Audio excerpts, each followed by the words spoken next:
In today's episode, we're going to be looking at the Memphis Grizzlies and the Dallas Mavericks in preparation for the NBA's Orlando restart. Michael Bolton. Let's get to it. Let's get to it, indeed.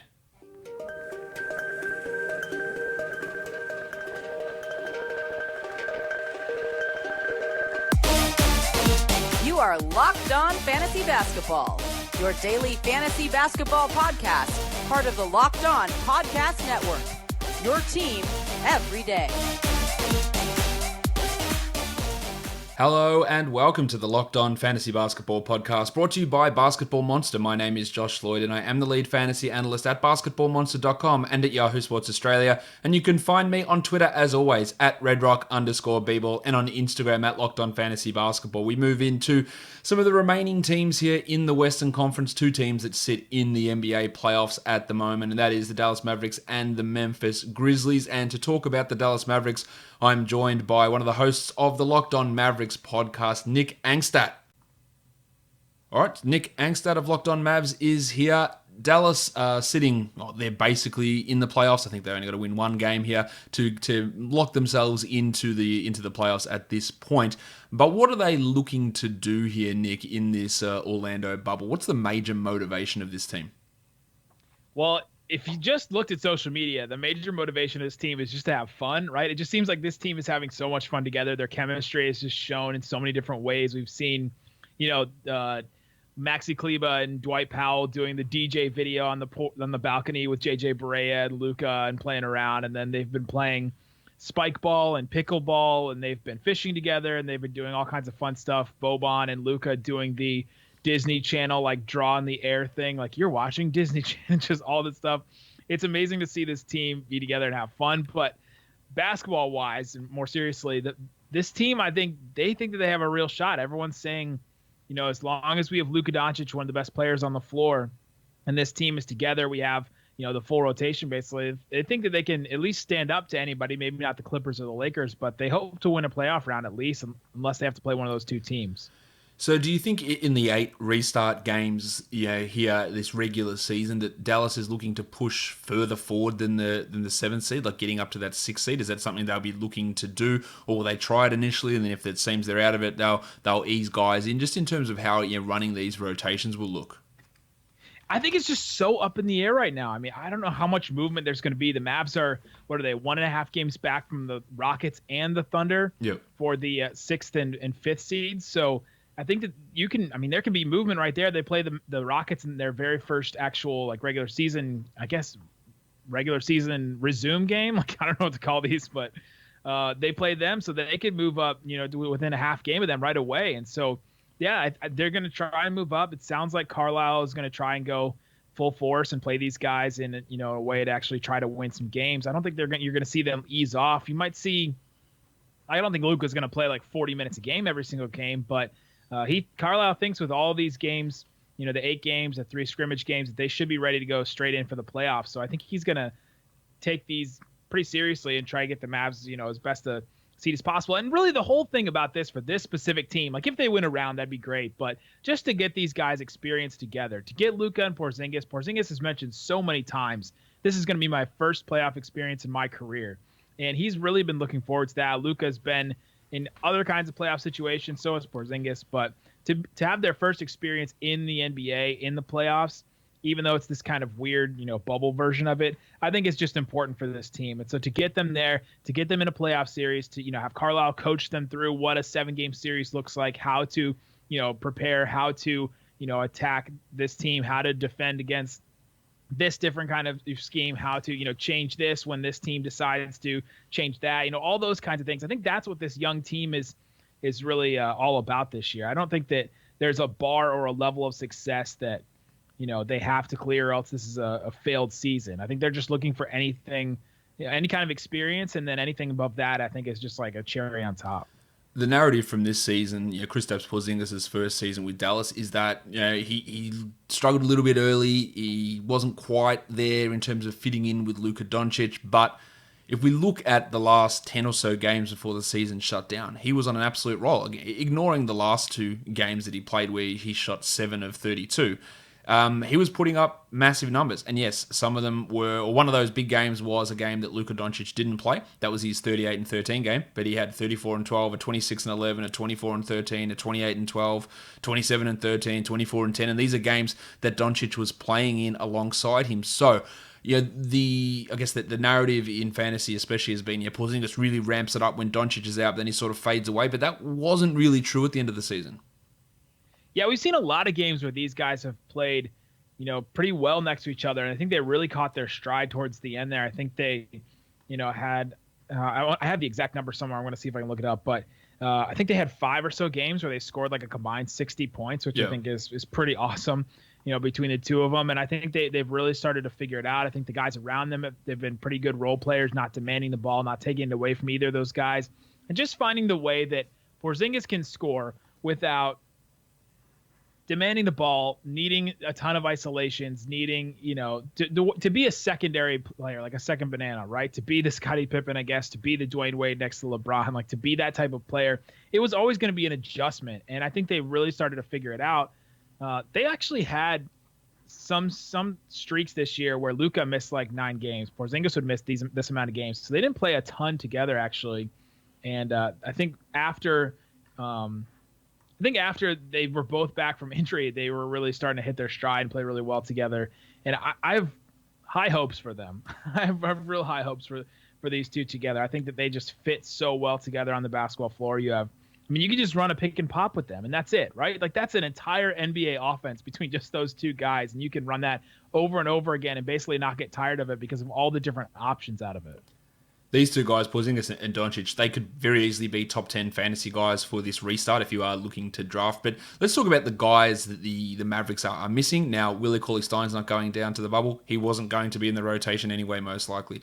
Dwight Powell, we already knew that he was injured. The two guys that were rotation pieces, Jalen Brunson, he won't be playing. And remarkably, Courtney Lee was also a rotation piece at the end of the season. So, what do the Mavericks do to fill those two reserve guard? Well, not even reserve guard, because Lee had some starts there down the stretch as well. So how do we fill these? How do we fill these roles? They did sign Trey Burke. Will he just step into Brunson's role, or will it be someone like JJ Barea, Michael Kidd-Gilchrist, Justin Jackson, those players who step more into those minutes?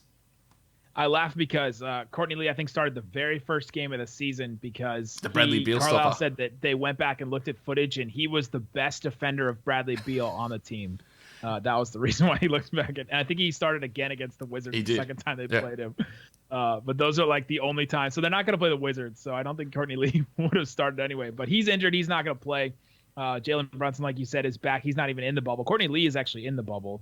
Trey Burke, we think, is going to fill some of those Jalen Brunson minutes, but he's not even in the bubble yet. I mean, he was signed and announced by the team July 1st, and we're recording this on July 20th. He's still not even in the bubble with the team. They just say that there's logistical problems and reasons why he can't get there. So I have no idea what's going on with them, or going on with him, at least, where he is. But with Carlisle, I think a lot of rotations and a lot of positions are just so fluid, right? Like he loves his 3-guard lineups. He's played, so many 3-guard lineups throughout the years with, Devin Harris and JJ Barea, and then like add Yogi Ferrell in there, or somebody else. Like he just loves these 3-guard lineups. So we could see some situations where, Seth Curry, DeLon Wright, JJ Barea could all play together at the same time. And so I don't know if it's necessarily plug one guy in for another, but there's going to be an amount of minutes that, can be filled with Jalen Brunson's situation. Jalen Brunson actually was pushed towards the end of the bench towards,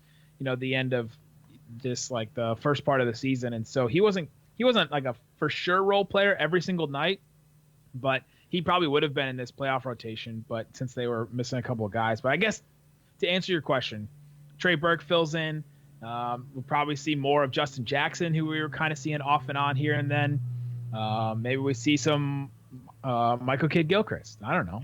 Maybe that's where they decide to go. It'd be very interesting to see, and especially in these scrimmage games and then the resume regular season games, what Carlisle decides to do with the rotation. I'm going to upset you a little bit here because the last 4 games before the season shut down, the starter for the Dallas Mavericks was Courtney Lee. He had started 4 consecutive games for this team, and they weren't against Washington.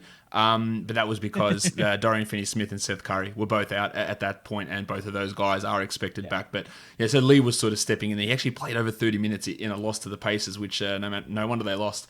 But he won't be there. But you'll have Finney-Smith and Curry back. Of course, no Dwight Powell. So we've heard talk of Dorian Finney-Smith playing maybe some minutes at center, but of course Boban is there. How much do we see Boban? Because it's always a question that fantasy people want to know. How are they going to finally unleash Boban? Like, what's going to happen? Like, it's not. We're still going to see limited Boban minutes, surely. Yeah, if Boban's per 36 could just be extrapolated upon actual 36 minutes, I mean, he would just be an all-star every single year, right? But absolutely. Boban is so situational. I mean, he had that incredible game against Denver right before the season ended, and he just has really good games against some teams. I think he had a really good game against Philly this year, off the top of my head. He just has some good games against some teams, but I don't think he's going to plplay against like the Rockets, right? I can't see him playing at all unless they throw Tyson Chandler out there, and so I don't know, man. I wish for your audience, and I wish just for NBA fans in general. Boban is just so fun. It's great to see him out there, but he's so situational. I don't think we'll see, him every single night at least. The last player I want to talk about here is Maxi Kleber, who was sort of in and out of the starting lineup at times. Sometimes they'd go with a small lineup, Finney-Smith at the 4, but Kleber is going to be a really important player here for this Mavericks team. Again, without Cauley Stein, who they can't throw out there, not that they were all that much anyway, but more importantly, without Dwight Powell out there, we're expecting a pretty high 20s in minutes for Kleber, most likely. Yeah, he's so important. I think he's their third best player, even though he doesn't start. Coming off the bench, he just brings so much to this team. He, is one of their best rim protectors besides maybe Porzingis. He's one of their best three-point shooters this year. 3-and-D big is just such a rare thing and such an awesome thing to have to throw in any kind of lineup. You can play him with Porzingis. You can play him as the 5 by himself with, Dorian or somebody else as the 4. I mean, he's just such a unique player that you can use in so many different ways. He's going to play a ton. He's the one player that we mention and say, man, if the Mavericks lose him, besides Luka and Porzingis, the Mavericks might actually be in trouble if they lose Maxi. Yeah, because he's super important, a guy that can stretch and can shoot, and he's a really, really good defender as well, and has been an important player for this team. And I think he's going to get the pretty strong minutes and be a useful fantasy option in this restart as well. Him, Doncic, Porzingis, and Hardaway are probably the only guys you really need to pay attention to from a fantasy perspective, but there will definitely be some games that Seth Curry gets off a few shots and drops in some big scoring nights, but that's all going to be sort of how that rotation rolls out. Nick, you're going to have all of the Mavericks stuff covered for us over on Locked On Mavericks, of course, throughout this restart. And guys want to check out more information about Dallas, go check out Nick over there.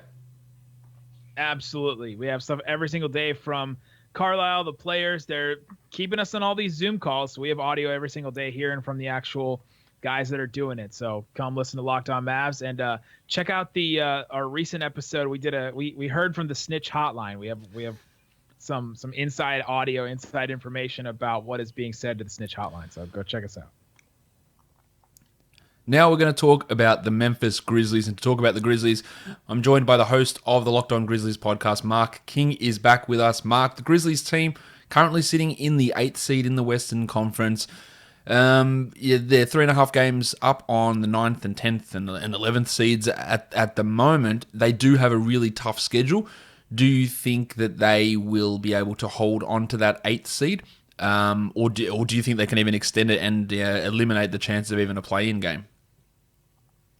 Yeah, no, I think they'll definitely hold on to it. I mean, you look at the other teams that are in quote unquote, I guess, line to be a part of that play-in game. The Pelicans, the Trailblazers, the Kings.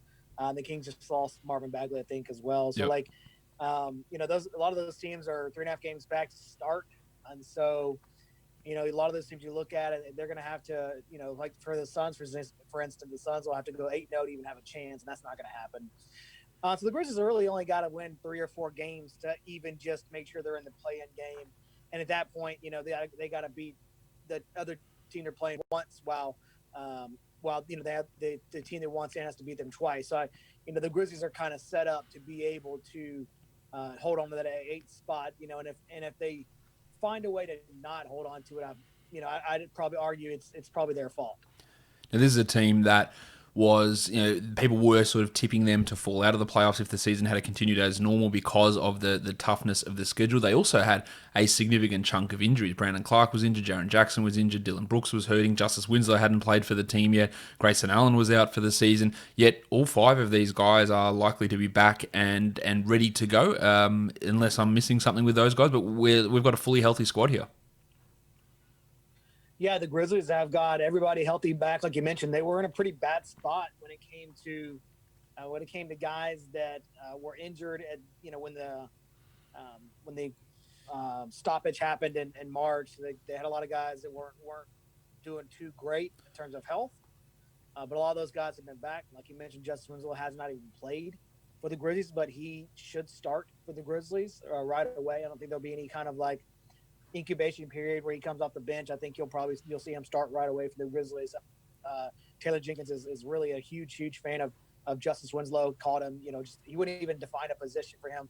Called him just a playmaker in a press conference a couple of days ago. So Taylor Jenkins a huge fan of Justice Winslow.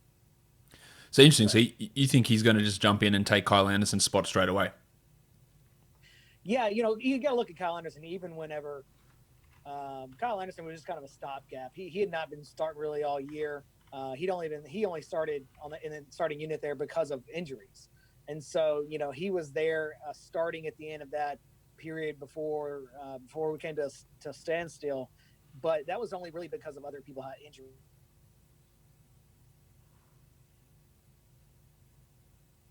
if you will, for the Grizzlies right now. And he's not a guy that gels a lot with Taylor Jenkins' offense.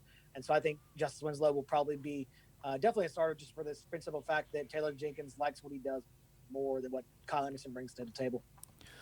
People listening to this that are playing restart fantasy leagues, I wouldn't get overly excited about the fact that Justice Winslow is likely to start. This is a guy that needs pretty significant minutes and the ball in his hands a ton to actually create good fantasy value. I'm not saying he can't be an important player for the Grizzlies, but this is a guy that's never been a top 100 fantasy guy, even in here 33, 34 minutes, which is not the sort of role I expect him to be playing, and not playing the point guard role that did have success with in Miami, because of course this team does have the most likely rookie of the year and a point guard in Ja Morant, who was putting up some really, really strong numbers. Now, how would you characterize the end of Ja's season? Was he struggling a little bit? Was he dealing with any problems? Was he tapering off, or was he surging forward?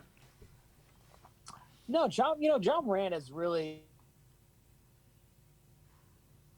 struggled in the year. Was the beginning of the year when obviously he was a rookie.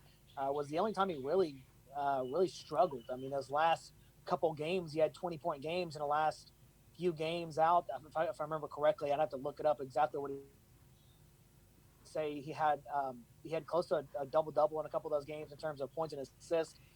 He was just getting in the groove of things, but I'm pulling it up his box score right now. But yeah, he had 24 and 21 the last 2 games. Then he had 27 a few games prior to that. I mean, he was really on a roll in terms of his playmaking ability, but at the same time, like we talked about earlier, there were a lot of guys hurt. Jaren Jackson Jr. was hurt. Brandon Clark was hurt.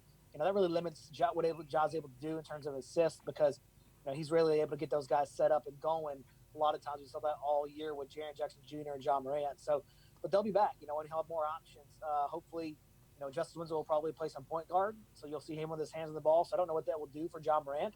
It's a toss up, but Ja Morant will still be Ja. He'll still do awesome things. He's still going to score the ball.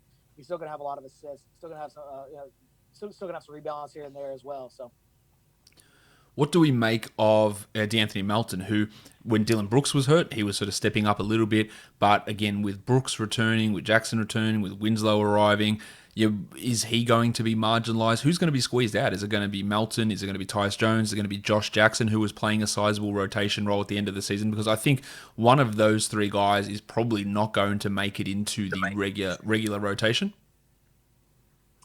Yeah, if I have to, if I had to pick somebody, I would probably say Josh Jackson.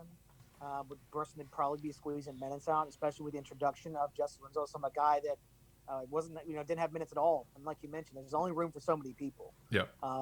So as you get closer to the playoffs, we all know those minutes and those roles kind of get really laser focused, and minutes increase for certain people and decrease for others, and you kind of really shorten the rotation. So I think DeAnthony Melton will play a big part. He's the best defensive wing or defensive guard that the Grizzlies have.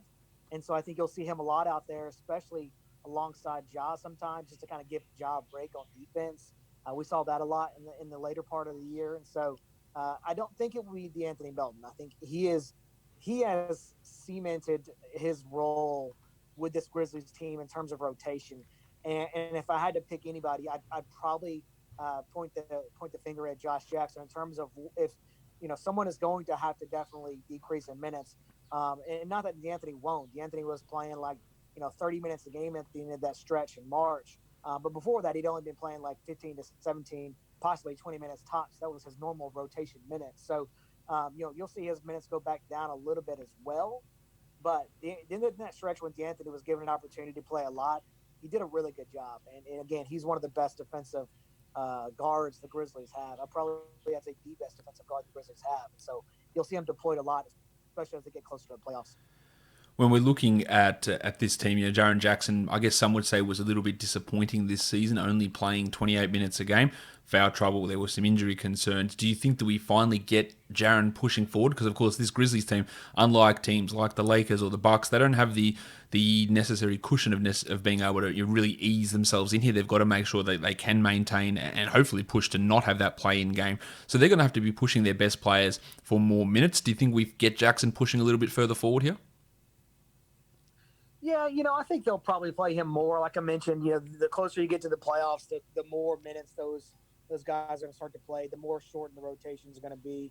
Something we saw a little later was more Jaren with Ja and more Jaren and Ja and Brandon Clark together, less Jonas Valanciunas, just because a lot of times he was a serious defensive liability for the Grizzlies, and they needed more athleticism to switch around and do some different things on defense.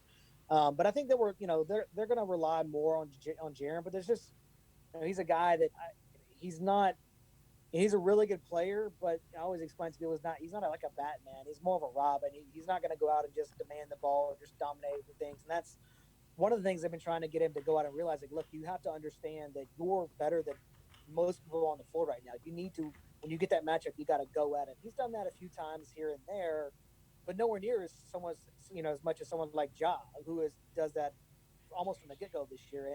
And it's hard to teach that kind of thing, as most people probably understand. But Ja's just the guy who will size you up and just take you down.